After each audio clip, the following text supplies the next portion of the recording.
स्वागत छ तपाईलाई यहाँ जहाँ बादलको माथि चम्किला महल र जादुई रुखहरू छन्। यहाँ हाम्रो सहजादी 18 वर्षकी निलानिया आफ्नो उज्यालो भविष्यतर्फ हेर्दैछिन्। हल्का चम्किला कणहरू र मुस्कुराउने बादलले यो दृश्य अझ जादुई बनाएको छ। निलानिया आफ्नो जादुई बगैँचामा हिँड्दैछिन् जहाँ फूलहरू रङ परिवर्तन गर्छन् र हावाभित्र जादुई चमक बगेको छ। उनको सानो रंगीन तोता चरण उनको काँधमा बसिरहेको छ र हल्का पखेटा हल्लाउँदैछ। चरण उदास देखिन्छ। उसको पखेटाले जादुई रोशनी गुमाउँदैछ। निलानिया उसलाई आफ्नो हातमा लिएर भक्कान्दछिन् र उनको आँखामा हल्का चिन्ता र माया देखिन्छ। अब निलानिया अन्धकार जंगलमा प्रवेश गर्छिन्, आफ्नो गुलाबी जादुई छाता बोक्दै। विशाल रहस्यमय रुखहरू र हल्का जादुई कुहिरोले वातावरणलाई रोमाञ्चक बनाएको छ। हरेक कदममा चम्किला कणहरू फ्लोट गर्दैछन्।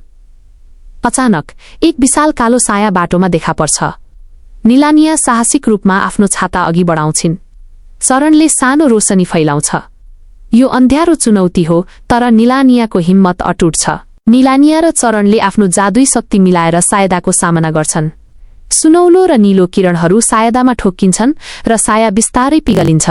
जादु र साहसले विजय पाएको छ। अब उनीहरू एउटा जादुई झीलको किनारमा पुगेका छन् जहाँ सतहमा तारा झल्किन्छन्। निलानिया चरणलाई आफ्नो हातमा समेट्छिन्। झीलको पानीले हल्का चमक फैलाउँछ र वातावरण शान्त र जादुई देखिन्छ। चरणले झीलको पानीमा आफ्नो पखेटा डुबाउँछ र अचानक उसका पखेटा सुनौलो र नीलो प्रकाशमा बदलिन्छ। निलानियाको आँखामा खुसीका आँसु झर्छन्। प्रेम र हिम्मतले जादु फेरि फर्किएको छ। निलानिया र चरण महल फर्किन्छन्। मानिसहरू बाहिर आएर झिलिमिली बत्ती र उत्सव मनाइरहेका छन्।